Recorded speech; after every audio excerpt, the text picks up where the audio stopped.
Hello, Virgo. It's umomgtarot, and this is your weekly reading for February 10th to the 16th. To the 16th, yeah. Right, Virgo? Now, I'm not going to goof around too much because I know you guys have places to go, people to meet. We're going to do the astrology cards, 3 of them, and then 5 cards, a 5-card spread. Carve out your week. Let's go. First card. Oh! Slipped through my fingers. First card you got. Oh, my back. Oh, God. Oh, my back. Oh, why would they do that to my back? Why would time do this to my back? We got Uranus. Your potential for sudden change, enlightenment, and awakening. Also very unique and quirky energy, so I would be pretty excited if I got this card for my week. Then we have Pisces. The energy is wistful, endlessly loving, compassionate, and forgiving.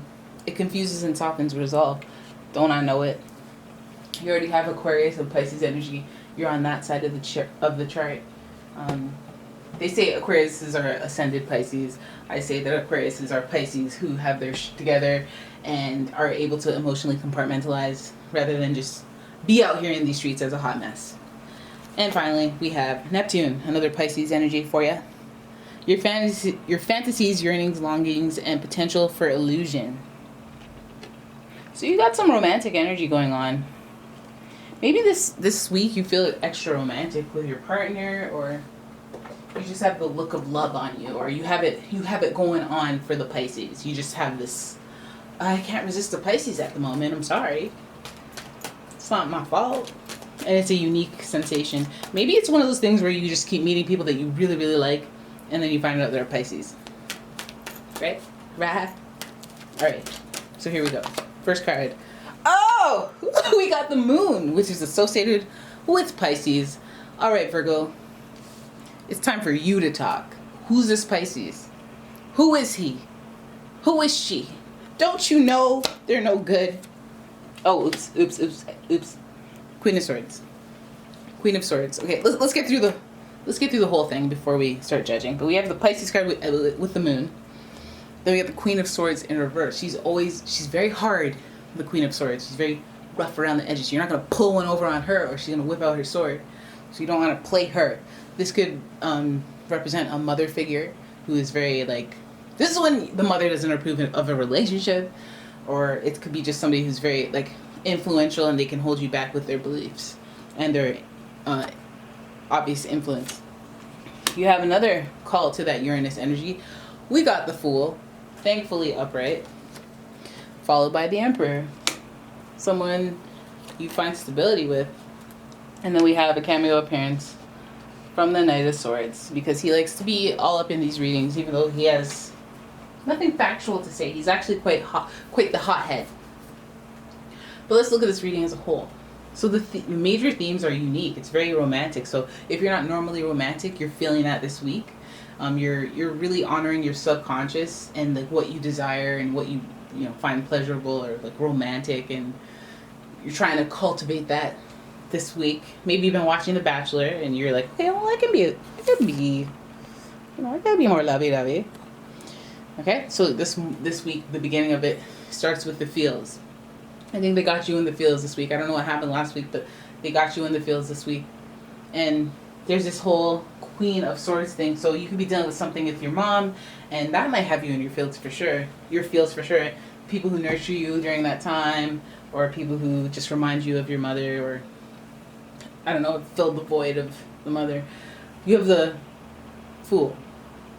That's taking leaps of faith. That's taking a risk. And that's diving into the unknown. I'm just going to go for it type energy, which is interesting. So it kind of makes me feel like your perception is distorted. You're all, okay, so this is like when they're going through grief, or they're going through a situation that has so much of their awareness, it changes their aura. So yes, it is like when you lose a loved one, for the weeks after, you're just kind of in this weird zombie, it's too much at the forefront of your mind and you can't focus on other things. Your thoughts are all consuming of that topic. It's like that. And I feel like that's the same thing as a full moon. You don't know any other way to be or how to snap out of it, because it's just like this haze that's over you. And that's kind of like that Neptune vibe. It's the subconscious kind of coming to your conscious and being in your sleep, in your day to day. Everything reminds you. Your thoughts go there. You got to keep busy so that, but then you keep thinking and you're distracted. And the Queen of Swords is almost like you're having this illusionary period of like, oh, I'm in my feels. I don't know why I feel this way. And then this Queen of Swords thing happens, or you, I guess, hear something about your mom or an authority that is very blunt and harsh and demanding, and you just want to break free. You just want to break free and take a risk and dive off and go into the unknown. We have the Emperor, who I always believe that people who are wanting to rise to the level of whatever their equal part is in a relationship, whether that's the breadwinner, whether that's the children raiser, the homemaker, whatever role you play, wanting to live up to that expectation in the relationship and wanting to be a leader and do it well and make a fully functioning family or household. So I always believe that that's what that person wants to do when they're emulating Emperor energy. They're also kind of, it's associated with Aries, so they're also kind of a leader, and they're an actor. They're spontaneous. They have a lot of passion with them. They have a lot of pride. And so you don't really have to be like, okay, well, you need to measure up. It's a person that comes with that energy. And I feel like this week you're dealing with somebody who is aspiring that. I feel like that's something that you're looking forward to. It almost even feels like this is about somebody wanting to reach out, or you wanting to reach out to someone, or you wanting to go after something after dealing with this Queen of Swords. It's just all this illusionary energy where you're in your feels, and it's the only resistance we have here is the Queen of Swords in reverse. But other than that, it's like this whole like, I'm going to take a risk and try to be a leader and try to live up to those expectations. But I always have to be aware of what I don't know. The fact that that there's always going to be things that I don't know. So I need to give myself time to really hone my ability to exercise patience.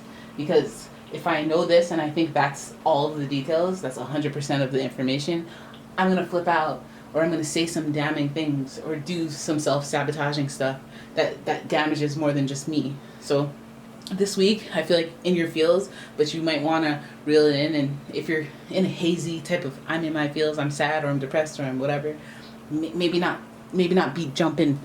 Don't take too big of a risk, I know you want to take risks to feel better.